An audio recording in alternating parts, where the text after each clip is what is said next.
Good evening, dear subscribers. So, I've had progress today. I mean, both in the art, but a lot in kind of like thinking. Thinking is very important, and as I said it before, that's maybe my behavior that is least understood by the Israeli like intelligence people that just watch me, and can't understand why. It seems like sometimes it seems that I do not move, but I do not speak with anybody, and I do not see watch television. So what's going on? So they press all the buttons and make a lot of noise. So the robot will react, of course. But how can I explain? The nature of thinking to people that never thought in their own life, and that their parents raised them in a way that they must avoid any possibility to think, because presumably it's incredibly difficult for their health. So anyway, it's still a successful day. I really hope that we'll have a successful night. We have a lot to do actually, and I really hope that I'll actually manage to do it. I know that many of you want me to continue the fairy tale of what's happening with David and Absalom, and I almost certainly I promise that I will try to actually record at least the 4th chapter today, if not the 4th and the 5th.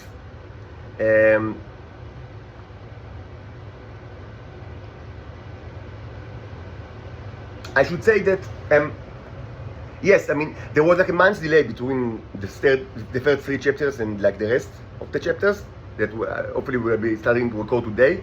But I think it's for the best, because first of all there were more audience joined us during this month, certainly in the last couple of days, which is great. And this audience, for them it's kind of they binged on the series, on the series. But now everyone is kind of on the same page. And even more importantly, maybe you understand, maybe not. I don't want. I try to be. I try to be honest, with you. Truth is very important to me, and more than I'm not the person of intelligence association. I speak the truth to whoever wants to hear it. And I should say that in order to understand the fairy tale, I think that many of you were lacking important background that was unfolded before you by others records of other sagas, if you took the effort to listen to it. This is true both for the robot saga and the utility saga, and because these things are related to each other, and in many ways, and all those things that happen in the world during these months can shed light on your understanding or interpretation of this fairy tale. So it's not that bad that we had kind of a month of a delay. But now we should continue, of course, in parallel to other things. I was pretty tired in the last couple of days, maybe because of the radiation, maybe because of the torture, the bicycle torture. Maybe just I'm fed up of being surrounded by the creeps of the earth, and you've heard you've seen the videos that I posted. It's always violence, always threats, always violence. Threats of violence.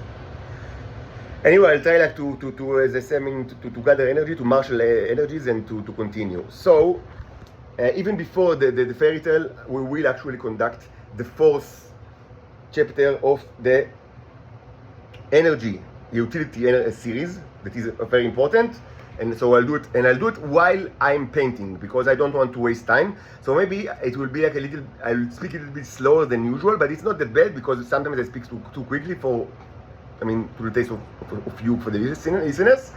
But if I see that, I've done many times in the past, that I mostly recorded while I do sculpturing, which is the way that I do it is require less effort than paintings. But let's try so we can parallel our efforts. So so I have much to paint. We have this kind of this depiction of plutonium of uranium that currently it's made only of acrylic, and acrylic is dried. So we need to give it another layer of oil. But of course, we need to actually create, to mix the correct oil with the correct solvent, so it will kind of fit to the acrylic base, and also fit with the symbolic language. I've started to do it with this one, the 93 Neptunium. As you see, the yellow, I mean, is kind of like oil, and there is also black oil. The addition of the oil layer is not only decorative or kind of like, I mean,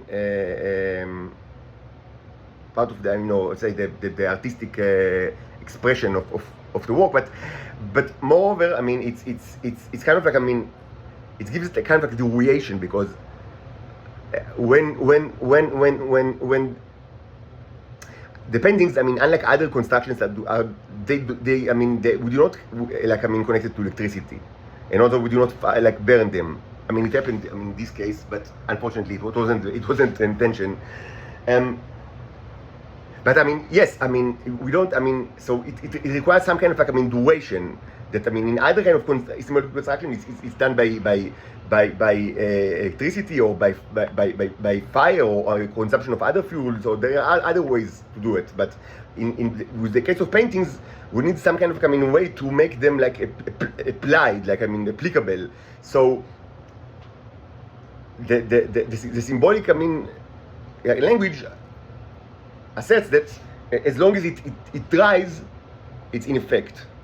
So of course, oil paintings have much more like much longer duration, and of course it depends on the solvent, because oil, you can use all sorts of solvents that will either make it much quicker or much slower, like the drying of the oil paints. Even the quickest solvents, I mean, are far slower than, I mean, acrylic. I mean, acrylic is dried in a couple of hours, and I mean, in a couple of hours it can be used, like, I mean, as a dry layer for, I mean, additional layers, and maybe in a day it's completely dry, like, I mean, for, like, I mean, you know, and like in 2 days you can actually varnish, put varnish on it. With oil, even, like, I mean, if you use the most, like, the quickest drying kind of like mediums, it takes, I mean, at least like a week until, I mean, it can be used as like a layer, like a background layer, like a save layer, a background layer for additional layers, without them being mixed. Sometimes you want the layers to be mixed, and that's different issue. And 2 weeks, I mean, before you can put varnish, but I mean, you cannot put, like, I mean, and even then you need, like, to put like a specific kind of varnish, which it calls the retouching varnish. Actually, I had it in the past, and I've used it to great success. But I have none of it now, but never mind. In any case, you don't have to, I mean, it's very customary, and actually makes, many times it actually makes it, I mean, like, makes it actually, even like the painting look better, like, I mean, with acrylic, when you use varnish, especially if it's high quality varnish. So, I mean, it's probably recommended, but with oil, it's more like an artistic choice and logistical choice, because only after like a year, I mean, you can use the, like, I mean, you know, the last varnish, like, I mean, you know, the ultimate varnish, if you want even to use it. I mean, it's not even. Anyway, this became too technical, so let's leave it aside. Anyway, we will want to add the oil kind of like retouch layer to this painting as well. So all of the three will be in effect.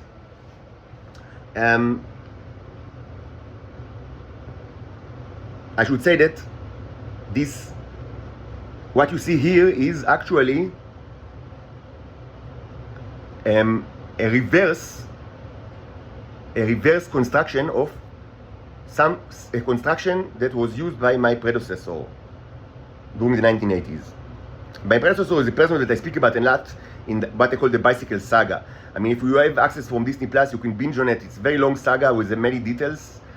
Some of the videos, I admit, are probably too long. I mean, like, in retrospect, like, I mean, with too much, like, I mean, tiresome details. But I mean, others are very interesting, I think. And like a few days ago, I replayed like the last chapter, the most dramatic one, and maybe you remember. I mean, you recall. But I mean, there are many other chapters before that, I mean, less dramatic and like more, you know, slower and detailed. So, but I mean, the kind of like the protagonist of this saga, I don't know what's his name. I don't know. I mean, he was an Israeli like me, and like he grew up in Israel, served in the IDF, probably born in the 1940s, I guess, but I'm not certain, maybe 1950s. And I mean, most of his action, like, I mean, it's kind of like, I mean, his ministry. Of course, he was tortured by the Israelis, and, you know, of course, I mean, framed and, like, you know, humiliated, of course. And most of his action, I mean, like his action culminated during the beginning of the 1980s. So I speak about it quite a bit in the bicycle saga, but I don't like speak about everything because I mean, there was so much stuff that as you understand already, even if you're very new listeners, you already understand that the 1980s was exceptionally, kind of a dense era. With regards to the Titan subjugation and all sorts of like stuff that happened in this world. Most of it were kept secret from the public, and even among the intelligence services, there was a huge loss of information that and I speak about it quite a bit in the robot saga. Like that this loss of information, it's explained why there is such we live like the last couple of decades in kind of like in a post Tower of Babel society where everybody know people just don't know nothing. There's so much ignorance and because of this ignorance, I'm kind of like this kind of like unbelievable ignorance. Pushes me. Gives me motivation to actually speak about things like the robot saga and the fairy tale, and because I understand that even like evil titans, and there are many of these in this earth, even they deserve like to know a little bit to have basic information regarding their nature and regarding their past. And this is it's a cool and unusual punishment, for a person not to know nothing about his past or her past, in nature, and besides all sorts of rumors that people of like the Israelis, were always spreading throughout the 20th century, and they always did it from to advance their own egoistical interests. But after the 1980s, it only became worse because actually people really don't know nothing. There's so much ignorance. So I want to kind of correct some of this ignorance, especially among the Titans that I hope listen to me, and also among the Homo sapienses, because again, even if they are evil, and there's so many of them are evil, basic knowledge should be presented to anyone that just want to listen.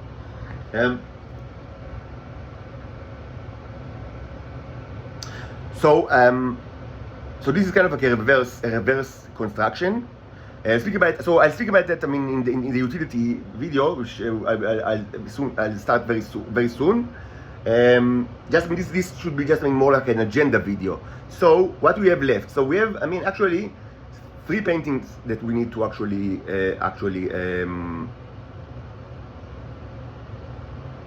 complete for this construction. These 2 that half jokingly I called it like Eli and Orin, but it wasn't really meant to be Eli and Orin. It wasn't really meant to be Eli and Orin because, of course, first of all, there is a problem in my current condition. It's a problem to paint like people that I love, or that I don't want to hurt, because there is so much, I am in such a polluted environment, and it was like that for more than a year, and especially now, this small room is everything to me. I eat here, and I do everything here, and kind of it's full of germs, for many planets, it's full of ton of life forms, and a billion life forms from all over the I don't know where, different planets. So, and it was like that for at least in the last year. So and so that's why all my paintings, I've checked 13, and very rigorously, I've uploaded videos to YouTube, with microscopic samples from 13, paintings, both in acrylic and oil, from were created all around, the last 20 months, from different times, and all of it contained ton of mirrors, but also ton of life forms, because of the way that I'm painting my polluted environment, and that's the way it is. So whatever painting that I will do will inevitably, in the kind of situation, will contain these kind of life forms, and this is not, symbolically, it's not a good it's not a good thing to paint someone that you love, and even certainly your children, but even just a person if you don't you don't specifically want to hurt this guy, and knowingly that it would be a container for all sorts of germs and life forms that are of course non-benevolent, in nature, and it can't be done any other way. I mean, until I can paint in completely different environment, much cleaner and orderly and spacious.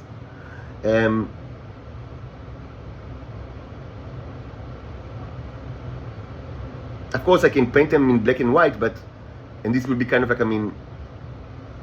actually I never done it until now. But it will not serve anything. The black and white, it's kind of it's kind of out of the construction. It's kind of sometimes you use it in order for so the symbols could be understood. For example, very simple example is the solar system. You need to identify the sun. So how can you do it? Maybe there is a way to produce star maps, but actually I don't know of any way how to do it. And I spoke about it in the past that humans don't have a standardized way to create star maps. The most famous star maps, are probably the ones that were used, that were designed by Carl Sagan and were used in the famous Voyager publicity stunt during the 1970s. But okay, let's not get into it. But they are completely useless even by humans. So so how can you identify the sun? So it's a question. I don't know how to paint star maps, and it's not really easy at all, because there is always the question of what's the reference. So the idea, one way to do it is to acknowledge the fact that the creatures that receive this message, the entities that receive this message, they already know, acquainted with all the stars. If they are not, and so probably you do not, because you are made of them. It's impossible that I know of a star that the nearest do not know of it, right? And moreover, the purpose of the symbolic drawing is not to guide them how to reach this place. It's not a treasure map or a kind of a map that tells you how to go somewhere. Because again, if they don't already know this place, how do I know this place? Just even in the most theoretical a kind of articulation of the problem, where presumably I do not refer to our own sign, but I always, until now, I never refer to any other solar system besides this one, because I don't know of any other one. So, but yet again, you should identify this one. So, but you don't need a map that will guide the person to this place, but just that you need an identifier. Presumably, if all the stars in the universe had an index, and I would have known this index, I could just, there is also a question of writing system. I do not share a writing system with the Neros, and unfortunately, so everything is done by drawing. So it's another problem. But maybe if we would have the same language, we could I just could have taken this. Star index A, B, C, D, 1, 2, 3, X, 0, 1, 10, 6, 6. But we don't have shared language, and I don't know of such an index system. So how can you identify the sun?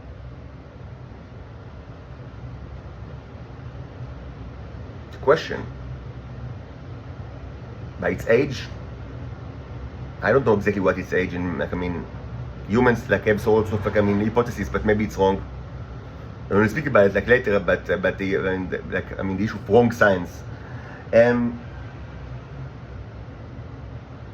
So of course, the way to identify the sun is by the Leviathans, by the henchmen, because there are unimaginably large number of stars in this universe. Nevertheless, it's when you actually draw 8 planets, and of course they are not exactly to size because it's impossible, but you keep at least you keep kind of it cannot be done in proportion, but you keep at least the order of the size. That Jupiter is the biggest one, and it looks like Jupiter with the eye of Jupiter, and Mercury is the closest and the smallest.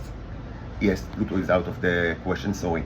So I mean, and Saturn, it's got like its rings. Like I mean, and also Uranus also has like a smaller ring. So and it also has like the asteroid belt, both like I mean. Like that separate like the rocky planets and the gas giants, and also the one that is like on the outskirts of the solar system. So this actually probably is a unique identifier of the sun. Maybe not, but it's probably a unique identifier, because what are the chances that it will have like a star that will have exactly 8 planets? Okay, so many, of course, there are probably billions that in the universe that contains 8, like that have 8 planets, many billions. Okay, but wait, but you need like the order of the sizes to be just the same order. So this probably minimizes like like the list to probably either to millions or to even to thousands. I don't know, but still it's got at least thousands. But then you add the kind of the eye of Jupiter, and you add the rings of like of the prominent rings of Saturn, and the less prominent of Uranus, and the position of the asteroid belts, and also the third one is a water planet. As you know, although the fourth one is as well, but the third one is the water planet, and you see that it's painted with blue, and it's the only one that is painted because it's the only one that is part of like that is part of the I don't want to create radioactive material in Jupiter or in Venus or in Mars. It's not it's not currently it's not like on the agenda, and and the reverse construction during the 1880s, was not intended like to eradicate these radioactive elements from the entire solar system, just from Earth. So only Earth is colored, and the rest are black and white. And that's what I started to say, that black and white is kind of like it's kind of it symbolizes that this object, the referred objects, are not part of the construction, but they are needed in order to understand what actually is what we actually see, like what's actually in there. Like another example that I gave, like maybe like when you draw like a map, or when you take like a photograph, or even a satellite photograph, or orthophoto of like the map of the UK. So most probably it will be like a square or a rectangle map, because all maps are rectangle. So so you will see a bit of like France, and also maybe of course Southern Ireland. So the standard that is a very common standard is to paint or to do it to color it by computer, like whatever way, like to paint like Ireland, like besides North Ireland, supposedly that you want it to be a map of the UK. So so if you have like a bit of France, you paint it like you color it with black and white, or the same for Southern Ireland, but the rest is kind of like with true color, or almost in more not black and white, like in actual color. So this is example. This is very very common kind of like the representation of geographical places, and the solar system that you see here, and you can actually see it in many of my paintings. Mostly it's done on the other side, like of the painting, like in this, like the other side of the canvas.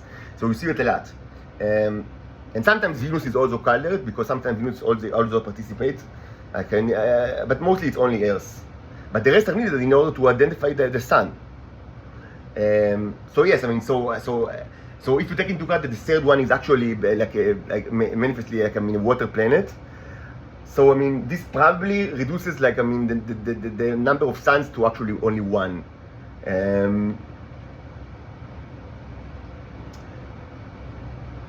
Maybe not, but that's my guess. That there are so many identifiers here that even like when you start with billions of suns, it's very quickly you reduce like the number of options to just one.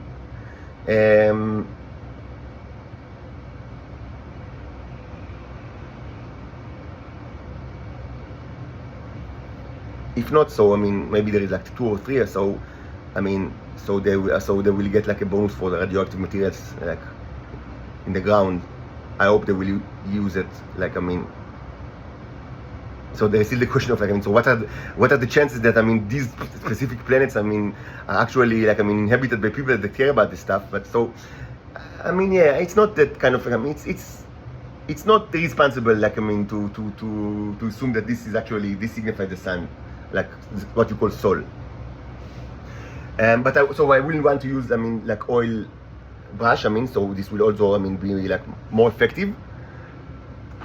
And anyway, I mean, it's this here will actually, what we actually have is paintings of what we've already done with sculptures, but now a little bit different. But because, I mean, this, so one will, you see, I mean, it's like red, dark red, I mean, oil background. So it signifies, I mean, certain type of living creatures. And of course, I mean, one will, as you can understand, one will be like a painting of the wasp, and the other one will contain a nest with eggs. Now you can ask, I mean, how do you know how the nest of the eggs actually looks of this specific wasp? Because there are many kinds of wasps, and we don't, like, I mean, this one presumably, I mean, how do you know how it looks like? But actually, we've already did it. Like, first of all, as I said, it looks very similar to the mud dauber wasp. But I mean, more importantly, we already had like sculptures of several sculptures of I mean, this could be, I've showed you that already. I mean, both the sculptures themselves, but also photographs of how exactly this actually looks like. So, and yes, I mean, we've already created several of these kind of like nests with eggs. So so we have a very good reference to how it actually looks, because we've already actually created it in sculpture. So it will be a painting of this, of this kind of like a, it's kind of like a mud nest. Like, I mean, it's made out of, like, I mean, of dirt or mud or clay, with eggs. And this one, which was, I mean, this old painting is old painting of mine that was always, like, I mean, if you remember, it was placed like in the side of the crucible where, I mean, where the wasp were created. Like, it's part of like, I mean, the construction, and that's why it was burned, because of all this burning of the crucible. So this actually, I mean, originally when I painted it, long ago, it was, I thought about the cicada, but I mean, it can also be interpreted as the pupa of the wasp. It actually looks a lot like pupa, which is one of the, I mean, you know, the phases between the egg and the grown animal. So we need all the three. It should be said that as this, the way that it's painted now, it's a negative.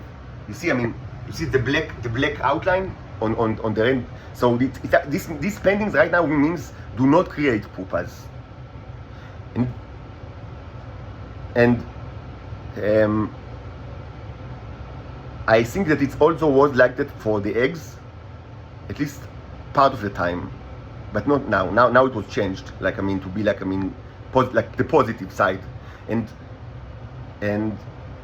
but I mean, so one of the corrections that I'll do to this, I mean, hide the burning. I mean, you know, I mean, yeah, fix it, and so you will not see all the burnings. And make it looks more like pupa than, I mean, cicada, a little bit more, even though it already looks like the pupa of like a yellow jacket wasp, but more like a pupa, but also to change that, I mean, just the outline, not a great change, so it will be like the positive sign, because now we also want eggs and pupas. So you can ask, I mean, why wasn't it required from the beginning, the pupas and the eggs? But this is like, I mean, so this is literally the question of like, what came first, the chicken or the egg? It's literally so. But I mean, if you don't have the grown-ups, who will take care of the pupas? and the Pupas are as we know, they are like, the grand prize of the predators. The predators. We know that the predators, they start like huge wars just, to get the Pupas and to eat it. And I myself, all my, last 8 years, I'm in a constant struggle with the predators, the disgusting predators in Earth, like, the wasps and the hornets and the bees and, the social workers, like, the eusocial, life forms that, many, they are like, they have classes like workers and like, and queens, and so, and they fight me for many years because they want the Pupas. They want, they want it for the, they are very valuable and they want the Pupas very much. And I fight, like, it's 8 years that I always fight. And during the last year, or last 10 months, I took like a great defeat, and I don't see my Pupas. But only just, using WhatsApp video, that is it's a torture to me and torture to them. But I pray to God that any day this will change, and the people of this earth will stop the torture and give me back my daughters. As I said, this was the declaration of war. What you've done, like the way that you talk to my daughters for me, from the point of view of the cherubs, like the civilization that I represent, it was an act of war. Anyway, the Pupas are the most vulnerable and the most, like, the grand prize for predators. So before we have like a small population, a small but viable population of grown-ups, it doesn't make sense to create eggs and Pupas, because because who will tend it? Like, who will guard it? From the predators that, they are so common in this earth. So it wasn't like, a good idea to create Pupas and eggs.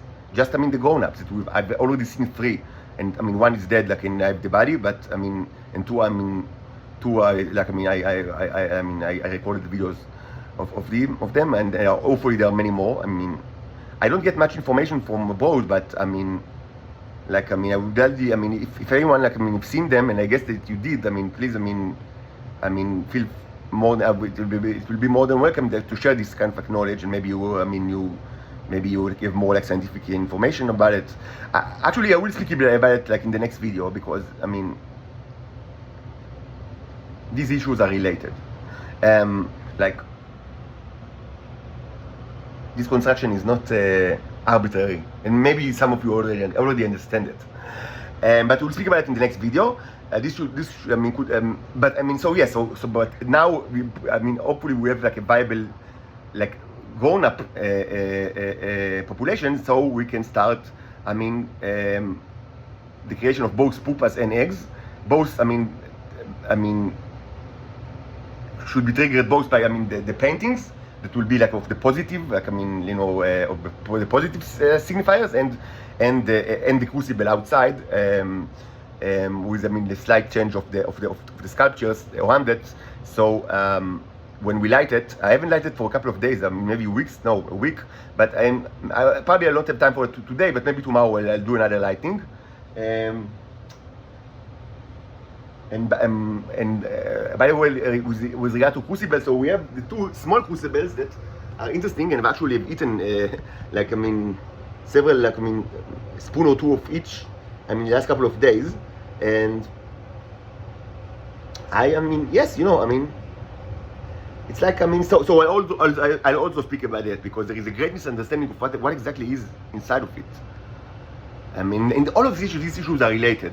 That's why I said that, it's not like, terribly said that, there was kind of like a month of delay between the third chapters of the fairy tale and the rest that hopefully I will continue tonight, or, at the latest tomorrow, because yes, some people, didn't have, like, the time to actually, or the opportunity to listen to the first chapters, and now they did, so everybody is kind of, like, the same, like, on the same page.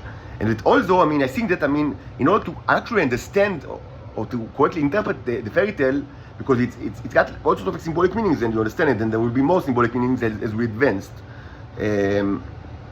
especially as we advance to the more conflictual, part of the drama. So I mean, in order to understand, like to interpret it, I mean, you need some background that I think that you receive, I mean, by the other sagas that I mean we that I speak about, like I mean, and like I put like in front of you. So the question of what exactly is inside these crucibles, and so what I will do is I will actually take like more microscopic sample, 1 or 2, but also I will discuss the results from a more theoretical perspective. And if it looks like delicious, maybe I'll like eat another spoon. I mean, we will see. So what now I need to do is like to take a drink. I mean, I'm kind of thirsty, and also I mean, I took, I mean, after a long time, I mean, like about 2 hours ago, I went outside, like I mean, for shopping, like I mean, in like I dressed like I was dressed in gray, like I mean, to symbolize, like I mean, you know, the gray person, the person that I mean is kind of like deleted from society, like I mean that people just I mean wanting to be written off because he should only be a slave. So I was all gray, and I went like I mean in the street like to do a little bit of shopping because I really need some like, you know, condiments and food, and so I'll also I mean like arrange it in my very modest like room. And very soon, maybe in like in half an hour at most, we will start the next chapter of Utility Saga, and I'll also do my painting or I mean on parallel.